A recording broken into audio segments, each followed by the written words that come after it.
term will be a few, and a special welcome to Kath, who's emphatic that introduces it as a Clifton parent who's had 2 fine children through and knows the drill. Kath is running, as you'll know, a study workshop with children, grades 6 and 7s. You're being very excited, Kath. Thanks for giving your very valuable time, particularly this time of the year. Thank you. I'm looking forward to learning from you. Thank you. Thank you so much for being here. It's an really cold morning, and I know we're all getting ready for midterm. So I'm really going to keep this incredibly practical, and in fact it might not be what you think you're here for, because my message is more around how you support your children, not help them stay necessarily. And having done this with my own children, I actually used to work here many years ago as the speech and language therapist. I now have been at Markham House for over a decade. And I work obviously primarily with boys. But my passion really is facilitating students learning how to learn them for themselves. I really don't advocate for trick methods that encourage parrot-fashion learning. I don't love just trying to reinforce studying for studying's sake. And so anything that I'm going to share with you today is obviously my own personal opinion and years of experience, also based on research as well. But it's not formal. Please stop me and ask questions at any point. The PowerPoint will be shared to the parents as well, just as a reminder of my main message. But right now, I'll be honest with you, my son's about to start his grade 10 exams in 2 weeks' time, and that's not important to me. Right now, what's important is that it's just summited and bizarre. And that really is what school is about. So school is about the experience, how they grow as a person. Just sitting here watching the choir just gave me such a heartwarming feeling, because that really is what they have. They need to become their own people. And exams are one tiny facet of that. And unfortunately, while the matric exam exit point is still a written exam, that is what we have to prepare them for. That's the reality. So what I want you to do is just sit there and reflect back on when you sat your matric exams. Maybe you didn't. I know many parents who actually didn't and are very successful today. So put yourself back in that exam room. Try and feel what that felt like. What's the emotion that comes flooding back to you? Fear. For a lot of people, that's exactly it. It's fear, it's anxiety, it's panic. I was one of those lucky people who loved this. So I'm slightly in my heart. So I still do it. and I loved making notes, and I loved writing exams, and I loved getting my results. But that's actually a small minority of students. The reality is that for most students, exams are incredibly fear-invoking. The fact of them getting the results at the end of the term is a cause of worry. I can't tell you how many boys come to me before the term ends and say, please just phone my parents before they get the report and tell them I've been working hard, even though the results don't say that. And I think it's a tightrope that we have to walk, because we have to show that we've learned. It's the whole point of exams. We have to prove that we've done the work. We have to prove that our teachers taught. And I often say to the kids, listen, exams are more for the teachers to prove that they've done their job than for you to prove that you got a good mark. And of course, if we go back to the core of what assessment is merely evidence of learning. And there are different ways to assess that. And the teachers are really good at doing all the small assessments along the way. But unfortunately, that feeling of exams being the way of proving learning is still a priority. And so we want to equip our students with the ability to get there calmly and comfortably and within their own potential. Not trying to strive for a particular mark necessarily. Again, I'm going to add a caveat to that. There are some children who are aiming for top in the grade. But that's a couple of them. And if that's one of your children, wonderful, great. You want to support them in that path as long as they are happy to do that. For other kids, it's really about, I actually just want to get through this and do what's necessary so I can get to the next grade.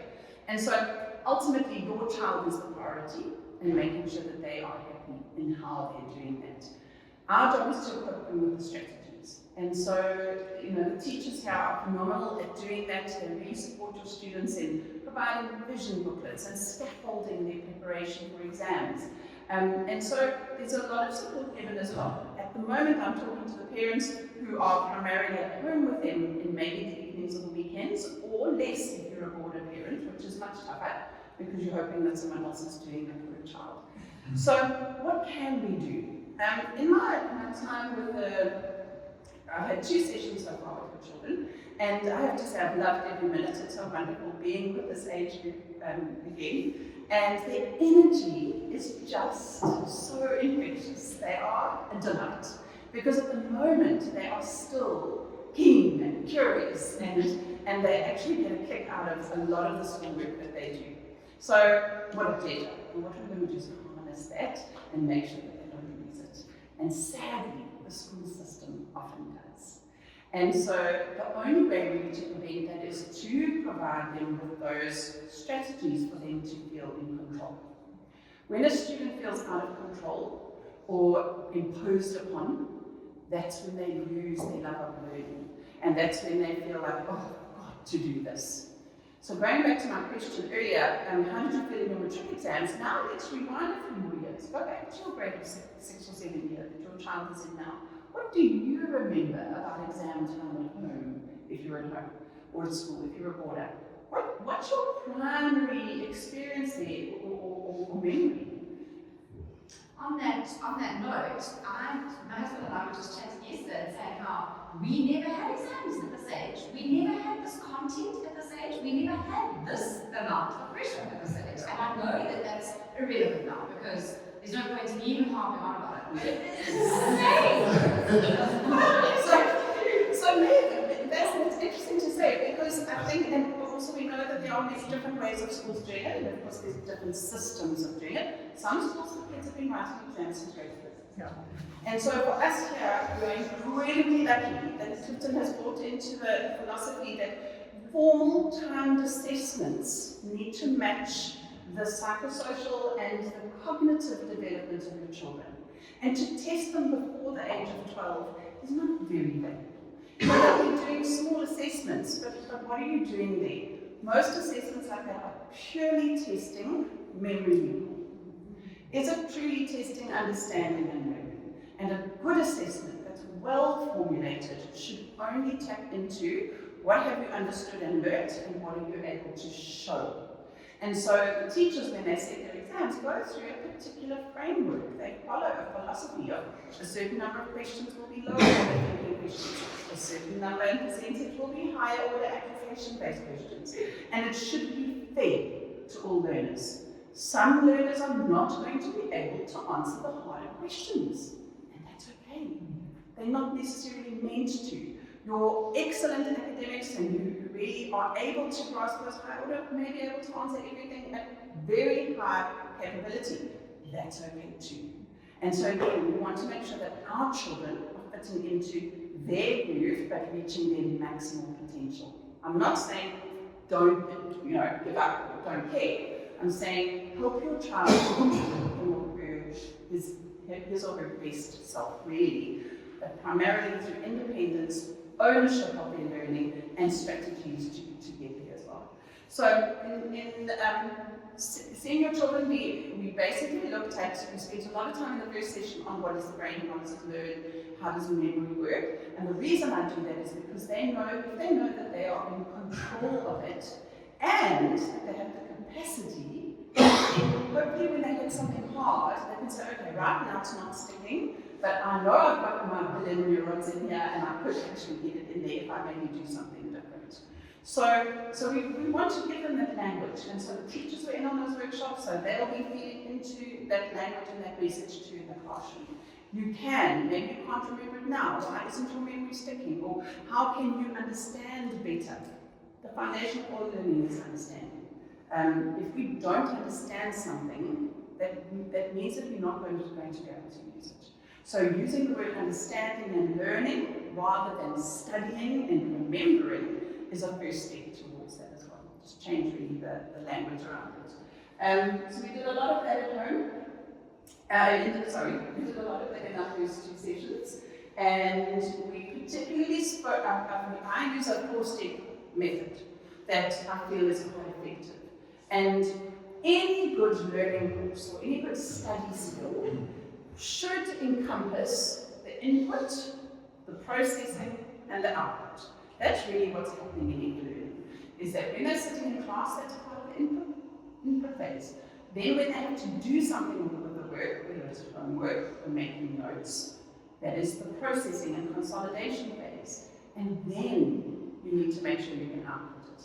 So any good learning method should also reinforce repeatable practice and be able to get it out.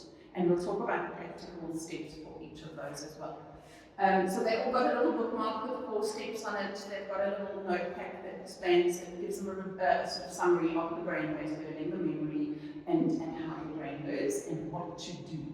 So they've all had an exposure to that. Obviously in a big group, we're not going to be able to make sure that every child is using it exactly, but they've had the message and the teachers are reinforcing it, and now it would be for them to sort of maybe try a few of the techniques on maybe some of the subjects, not everything. They certainly wouldn't have come home and suddenly been a study maestro and be able to do everything perfectly on their own. But hopefully there's some strategies and tips that are starting to take hold here.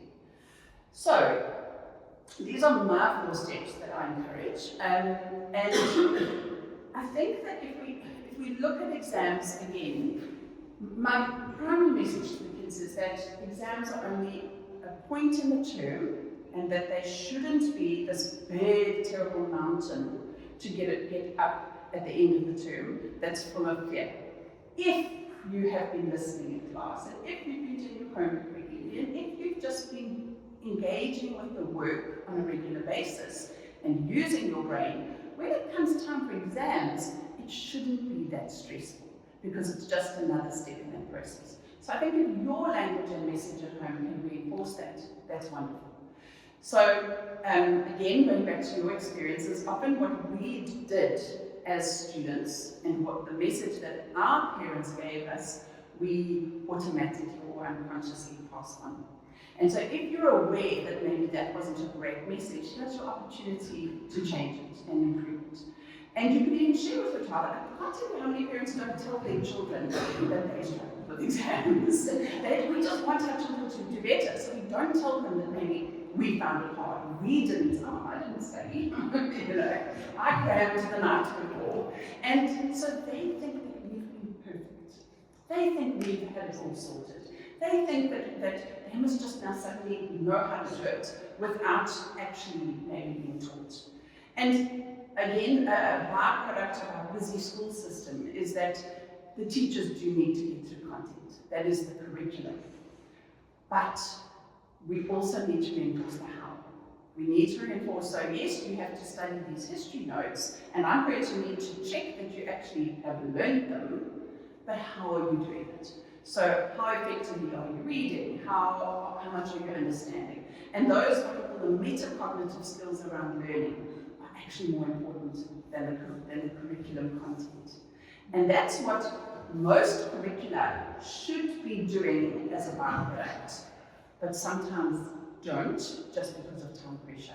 So when they are learning the history syllabus, the science syllabus, all the content there is not that important anymore, because we know we've all got access to that at the click of a button. And we know that this is going to change even quicker now with the advent of AI. But what we should be doing is encouraging. So if this is difficult, how do we access it? How do we make sense of it? How do we understand it better? And so many students that I sit with, it's not a matter of getting an extra lesson. It's not a matter of having to find a different textbook or a different website. With a lot of students that I work with, we sit with their school notes, and then we say, okay, let's understand it. Let's just read it again. Now let's talk about it. Now let's ask questions on it. And often with just their school notes, they can sit and go, oh, now I get it. And if I say to them, well, why didn't you get it the first time? They say, well, I didn't even read it. So the basis of all of our learning, actually, is the input. It's making sure that we are listening and that we are absorbing the information. I love that little meme of the kid who takes the book and tries to get the information into their head. I'm sure you've all seen it. Oh, wish we could all do that. I wish we could just plug in something and the software is downloaded, but we can't. And because of our busy age and the superficiality of our world, and because of the overload of content, the first step is often the one that they miss. It's literally just paying more attention in class and making sure that then I take that information and absorb it somehow. So in the term, we have to find more time for them to revise just the classwork. Don't get to exams and now I'm going to make notes. Don't get to the exams and now I'm trying to parrot fashion learn everything. Your daily and weekly revision is actually where the magic happens. And that's the whole point behind homework. Let's be honest, homework is supposed to be daily revision and practice of the schoolwork. And I think sometimes that message gets a little bit lost. So we want to reinforce habits on a weekly basis. So thinking about this, what's the first thing that you can do at home is you can say, well, listen, we can have, I'd love to see your science book once a week at home. Love to see your history book once a week. And all I want you to do is tell it to me. Pretend you're the teacher. Teach me what the teacher taught you this week, without having to go into massive summaries or note making or memorization. Just see if they can actually put it in their own words. If a child is able to explain something in their own words, we know they've got it. And we're not trying to test them, which I'll discuss later, but we're trying to engage them in being able to say it in their own words. It's really a little magic bullet that even if you can do that with them once a week, making a massive difference to their understanding and their memory already. So we spent quite a bit of time on the reading process. So we did a little experiment, which I'd love you to do with me now as well. So we each in pairs, we made a circle with our eyes. So I'd like you to turn to someone next to you. I'll do it. So we're going to make a circle with your eyes. Okay, so I'm going to do the first one. Now I'll have the camera, sorry. So I'm going to make a circle with my eyes. Okay, you do it then. Now I'm going to do it again. Watch my eyes and my finger. Okay. So you were watching my eyes. Now you're going to do the same. So watch your finger and I'm watching your eyes. Okay, so try again. Right. So now you're going to do that with your pen. So what you should be noticing is the difference in the eye movements between the two.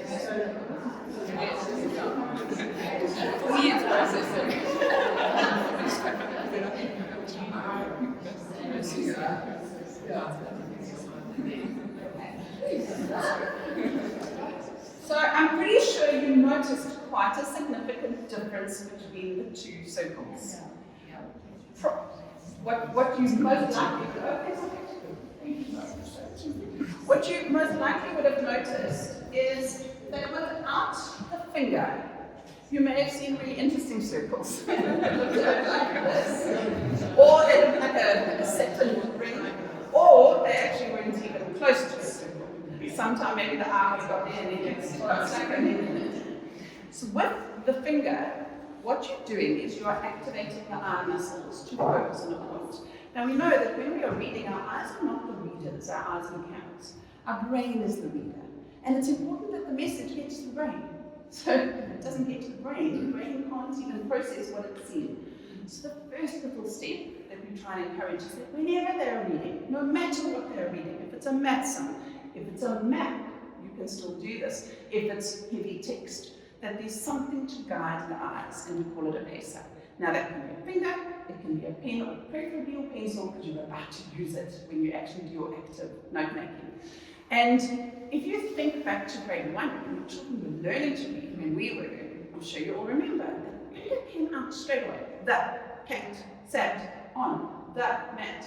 And then somehow the message gets given around grade 2, oh, that's baby reading. Take your finger away. You must read without your finger. The science tells us that everyone, you, me, professors, should be reading with a pacer. And I'm sure that you can even associate with it. How often do you get into bed, you're reading your novel, and you'll get to the 3rd or 4th page, and you go, my eyes have gone over every single word, and I cannot remember a thing of what I've just read. That happens to them all the time. So they may even be sitting there with a highlighter, and it's not happening. Because highlighters often deactivate that part of the brain that's responsible for understanding. So one of the biggest habits I try and undo is highlighting, and of course they'll hate it because highlighting looks so pretty, it's like pearls, and they're putting millions of colours, and highlighting feels like you are studying. It's not actually. We'll get to that later, hopefully. But so first thing is a gentle nudge. You can say, oh, remember this is Kath said you must use your pacer when you're reading. You know, I've been trying it. When I'm reading, I'm using my pacer now. So don't forget to do it, it's going to help you. Particularly in the exams when they're reading the questions. So it's a wonderful active reading skill or reading technique that really makes a massive difference to comprehension and understanding.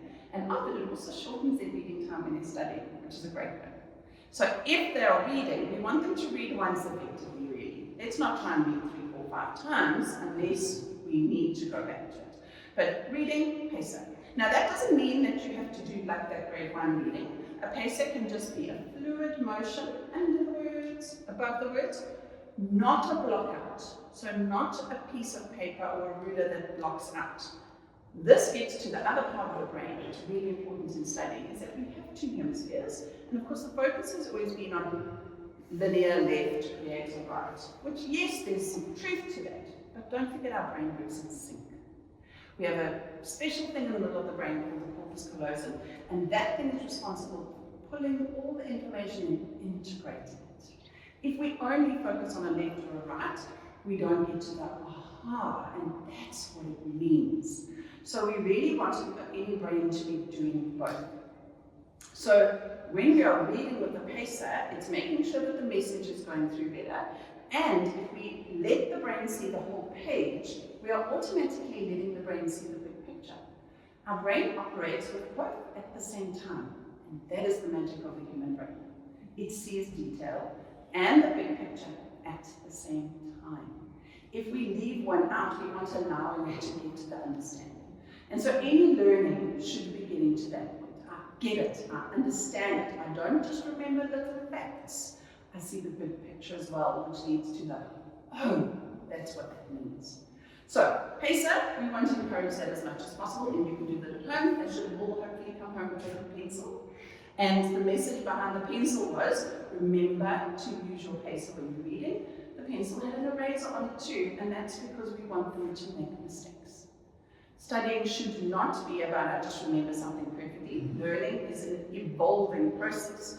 So the other reason behind not using highlighters is that when we highlight, it's stuck.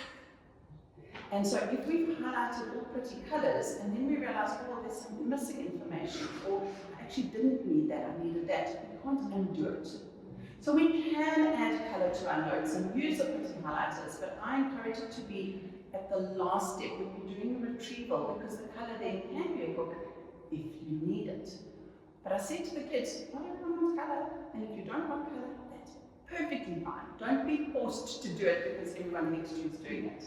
Colours only for those who really use that in their memory process. So pencils are great, because pencils we can change constantly. We can change our notes, improve our notes, move this from here to there, add this, take that away. And so pencils are actually your best bet when it comes to studying as the first step when you make your notes. Okay, any questions so far? Great. So we really want to get it in effectively and focus more on that. The next step to When you say notes, they're just making markers on their... Yes, so the notes will get to in step 3. So for now, the pencil is to guide the eyes, and then we'll use it for our next step. So then we spoke about step number 2, which is often the missing link in a lot of learning or study skills, is that we don't want to copy and paste. Studying cannot be copy my notes and just rewrite them exactly. That is not learning. You are doing a mechanical exercise that's not really building learning. You have to do the stop and think. And in fact, for those kids who are not yet at note-making stage, for those who don't want to make notes and are not there, that's also okay. At this point, the volume might not necessitate notes, and some kids have got great auditory and visual memories, and actually for them note-making is boring, and they might not need it yet. Though, when we talk about the volume of content, obviously it's going to be helpful with maybe history and science, but it's not essential for everything, especially if they do the first 2 steps properly. And the second step is think. And this is again where maybe you could come in at home. So we've done the reading, now we stop, and we have to think, what did it mean? What did it say to you? Do you understand it? And I bet even for you, it's a step that you would have to force yourself to do, because so often we don't. We just read and move on, read and move on. Like let's say you may be doing a new recipe, or you read in a new something that you're interested in. That stopping is where it allows your brain to just process. It's the thing that the brain does well with that middle cortex callosum, is to stop and think, what did it actually say to me? How do I understand it? Do I know anything else about it? Does it make sense? So how would it look like with the study?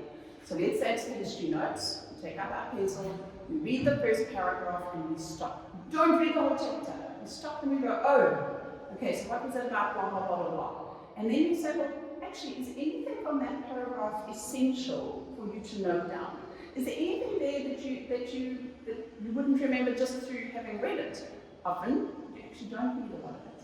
And so we now become selective and critical learners, because in order to write the notes, we only want to select about 50% of the information that's on the page.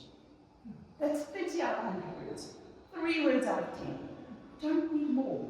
And so if your children are keen to make notes and they're ready to do that, the next important thing that you could remind them of, not tell them, remind them is, don't write full sentences in your notes.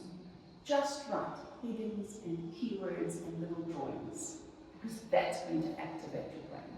One of the hardest study methods that I have to unravel in high school is boys who are just rewriting their notes.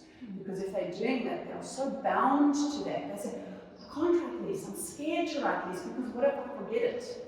And my answer to them is, you are not going to remember it in the first place. Why? There's a neurological reason. If your brain sees a page of notes with everything on it, your brain thinks, it's there, I don't have to do anything. But if your notes are made up of keywords, your brain is to think, oh, how did that go together, and that's linked to that? Oh yeah, now your brain's interested. And what do we know about learning? If your brain's interested and curious, it's going to switch on. If your brain sees information and there's nothing to do with it, I don't have to do anything. And the brain does thinking well if we let it. So let it think hard, let it try and work out what that information meant, and you're going to get a far better memory built out of notes that are keywords and notes that aren't copy-pasted and not hard. So obviously, we had one session with children and they got the option to try linear notes or mind mapping notes, because this is an introduction. And most of them went with the linear. A few brave souls tried mind mapping. And again, what I said to them is, so what your notes look like? What is important is, did you read and think and understand? And then did you do something with that information that can make a memory? Notes shouldn't be perfect. They shouldn't look like a carbon copy of the textbook. They must be some form of an output that your brain decided how it should go together. And so for some subjects, maybe a mind map will also be effective, and others linear will be better. So really doesn't matter. There's phenomenal note-making strategies out there. I primarily work with a metacognitive map, which is slightly more advanced from a mind map, and with Cornell note-making, which is a great method of headings, keywords, bullet points, and just consolidating. Doesn't really matter. Really doesn't, as long as they've done the first 2 steps. And then, of course, you will probably be more involved with the output stage. So let's pretend that over the term, they've done good listening in class, they've done a little bit of revision every week, and now we're getting to the stage of the 2 weeks before the exams start. Now, instead of using the phrases, no, let's study, let's revise, or let's do memory, or whatever it is, now you're saying, okay, you are in the output phase, because you are now getting ready to get your stuff out onto the paper. And I always use a little diagram where we've got the arrow going in, and then the ultimate goal of exams, not learning, the goal of exams is to get your knowledge on the paper. And to make sure that what you put on the paper is everything that you understood and answers the question. And that's a whole other set of techniques in itself. We can just do one more workshop just on exam techniques. But at home, what can you do? Help them output. Now, what is output? If there's one thing that you leave today with, it's this. Please don't quiz and test your children. Unless they say to you, okay, now I'm ready for you to test me. But that should not be the first thing that you do when they come to you with their books. That, when we quiz and test, we're doing that immediate rote call. And there's a place for it in some parts of some subjects, but it's certainly not the be-all and end-all. Where should you start in this process? So if we're going to start outputting, the best way is to say, okay, you think you're ready with your history or science, I'm going to be your student, and you're going to teach me your history from the beginning to the end, and I'm going to be your student. And then act like a student. So let's say they get to a point where you go, oh, really, actually, that didn't make sense. You could say to them honestly, authentically, say that again, please explain that again. I actually don't understand what you meant there. That's not quizzing, that's probing understanding. So your first step in output would be, you be the teacher, teach me your section, teach it to me. And they can teach with their notes, with their mind maps, with whatever they've got. Then you say, okay, were you able to explain it really well? Great. Any parts there that you didn't really understand? That's the one that you know you've got to go back to. Then another great technique is for them to set an example. The art of creating a question is the flip side of the understanding. And you know how much you need to understand to make a good question? So that's a great one, the rules like this too, is make your own exam paper, and then I'm going to try the answers, and you can mark it. Oh, I love it. So that's just another little tip of something you could do that's an output. Again, at the end of the day, what must they be able to do? Write the answers on the paper. So the teachers usually provide you with revision questions. That's also not a starting point. The revision questions are what they should do last. So if you've got a child who's keen to do it, you say, okay, why don't we set up like a mock exam? You can, in your bedroom, have your desk and pretend you're in the classroom. Let's have a timer. Let's pretend that you're going to do it in the hour that you've got. Let's have fun with it. One of the worst things we can do for our children is put them in that exam situation without the emotional preparation for the pressure of an exam. And most children, when they blank out in an exam, there's two reasons. It's either poor preparation based on superficial parafashion learning, or anxiety, or both. Where does the anxiety come from? I need to do well. I'm worried. I have to get a good mark. And both of those are debilitating. So the one we can really work with, let's help them get better learning techniques. The other one comes from your language around exams and making sure that your child knows their value is not based on their mark. I love you no matter what. I want you to be your best you. I want you to do your best. And if you flunk an exam or if you don't get the mark you wanted, that's okay. I'll be here with a hug. Because exams are just a small part of the game. They are not everything. It's so vital that they get that message from you now. It really, really is. If you're lucky and you've got one of those natural students and they thrive, then you still want to say, I love you no matter what. Yes, you've got a brilliant mark, but that's not only you. So that message from parents is really, really important. Please, I see it too many times that is not given, and they really feel that if they do badly, their parents are not going to be happy. Their parents are going to be angry. Their parents are going to take them out of the school. We know that's not going to happen. We really just want them to know that no matter what, that you've got them. So, I'm going to need to whiz through a little bit more, just in this interest of time. I think I've given you a really good overview of the method I've done with your children and the message the teachers have, and a few things you can do at home. But I think, just to reinforce, we want to encourage learning, not studying, and certainly not rote memorization. We're talking about the blanking out in exams. The rote memorization is the one most susceptible to blanking out, because I'm sure you know, you've learned something off by heart in this particular order, just using superficial parafashion learning. If something glitches, you get a little bit put off, or the question is asked in a different way, suddenly that memory disappears. And that's because the neural pathway was only built in one way. In order to output in an exam, the neural pathways need to be built through repetition, but in different ways and building up to being able to output under pressure. So the best one with the boys is using game day as the example. Actually, and I shouldn't be gender biased here, girls are also very competitive there too. But let's think about our game day. On game day, you have to do that exact pass, that exact kick, whatever it is. How do you know you're going to do it on game day? And also, well, we practiced. I say, well, how have you practiced? Well, we did 100 kicks in practice, and we did 100 passes or whatever. I say, okay, and were they all exactly the same? No, we do them like this. And then what happens on game day? In your match, do you always execute that kick or pass perfect? And they go, oh no. And I say, well, and that's with all that practice. So now think about exams. If you've only done 1 or 2 little practices, and you've maybe only done it through talking and maybe not through writing some of the stuff, what's going to happen on game day, which is your exam day under pressure? My brain is probably going to freeze and there'll be something that I forget.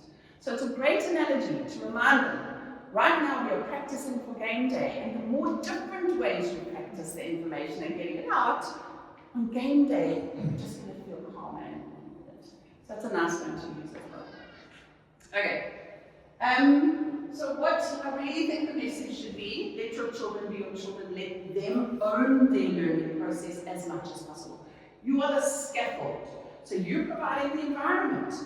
Make sure they've got a nice quiet place to study, obviously, but don't force them to go and sit down. Okay, now it's study time. You can say, here are the options.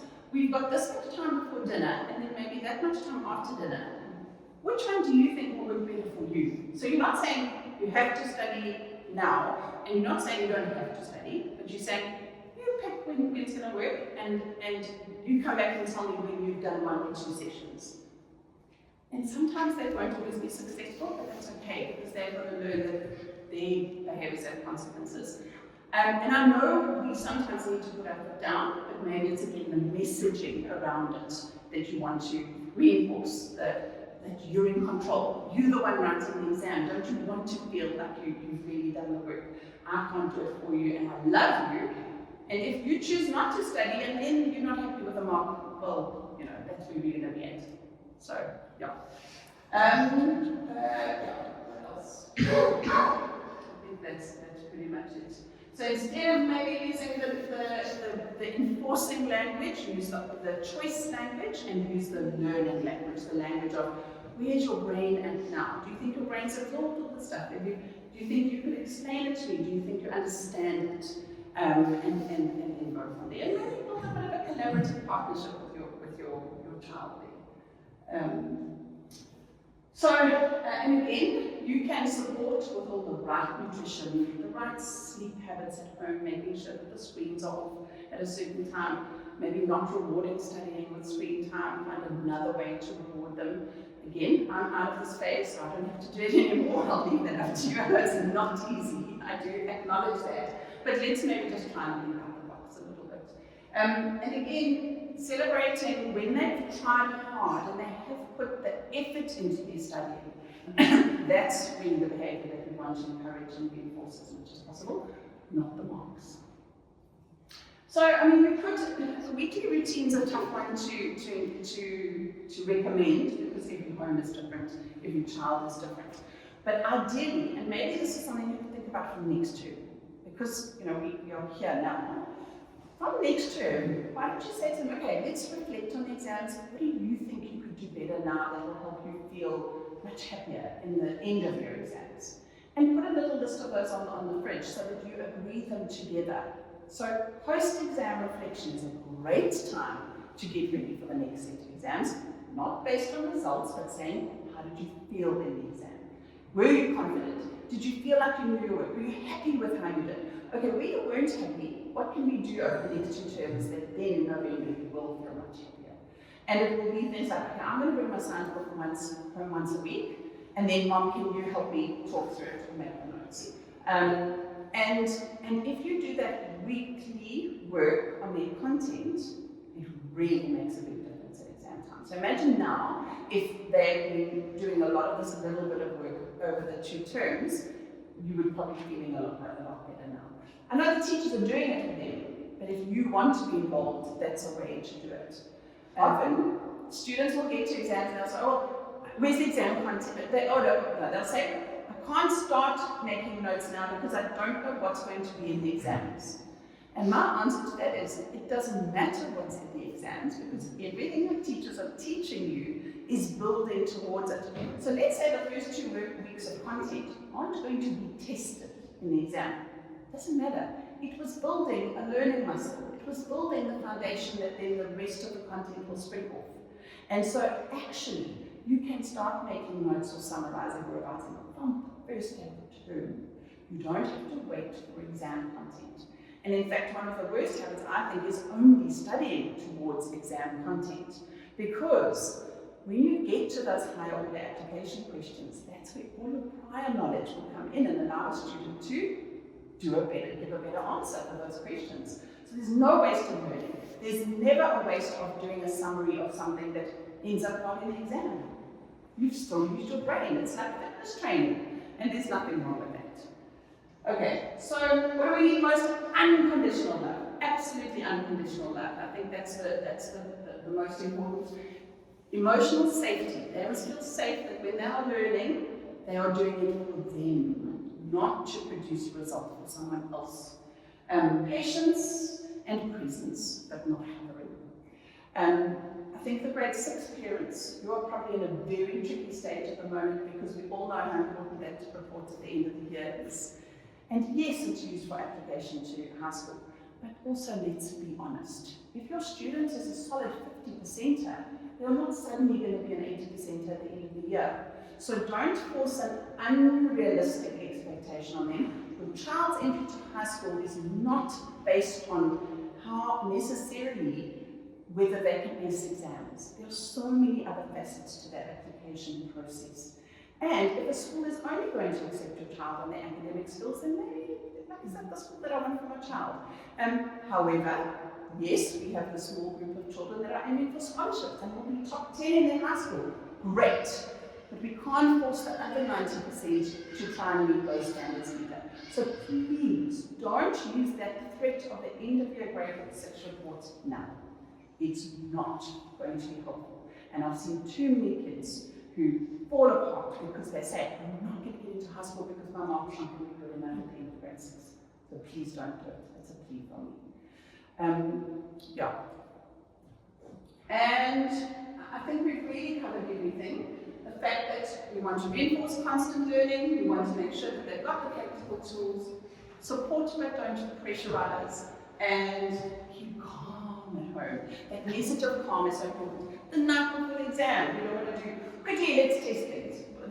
On the way to school, we don't want to be going, do you remember this? Tell me those things. Please don't do it.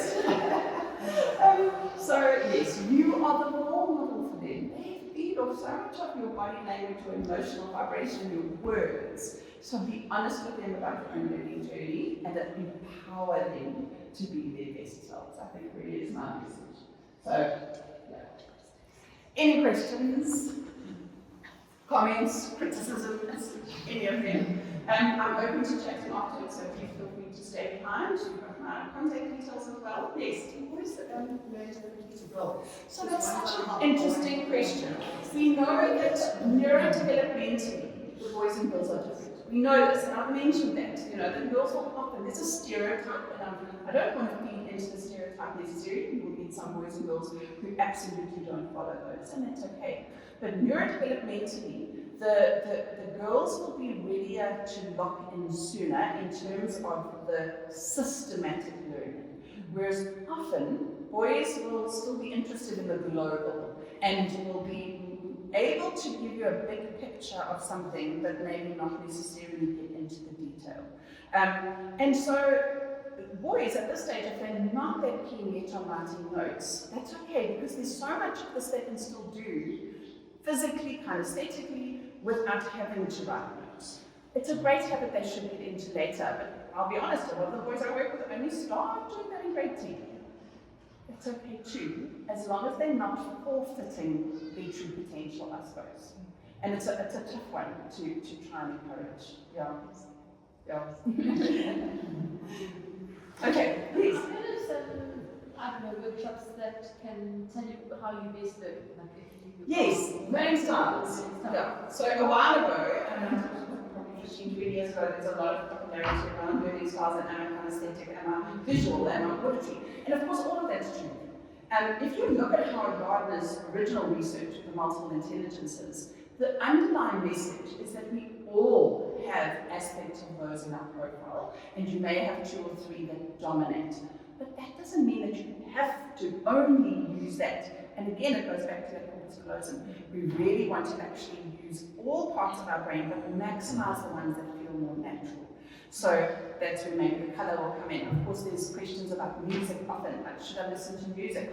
Well, only if that speaks to you. And if you're going to listen to music, we know the best music to listen to is Baroque.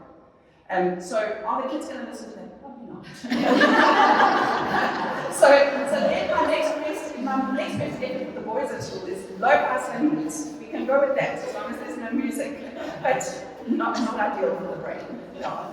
So, and there are some great sort of people that you can go to that can advise and definitely give your children very focused techniques. But at the end of the day, any good learning is purely get it in, good reading. Good thinking and understanding, good output. It doesn't matter what that looks like really, as long as you do those 3 things. Yeah. Okay, thank you everyone. Enjoy your midterm as well. I think the key takeaway for you is the emotional safety role that parents can play. Thanks for giving us some emotional comments and tools. And as a parent whose child has benefited from your business, thank you for all you do for us, particularly with that, just to help us to find out this about. Thank you so much. Thank you.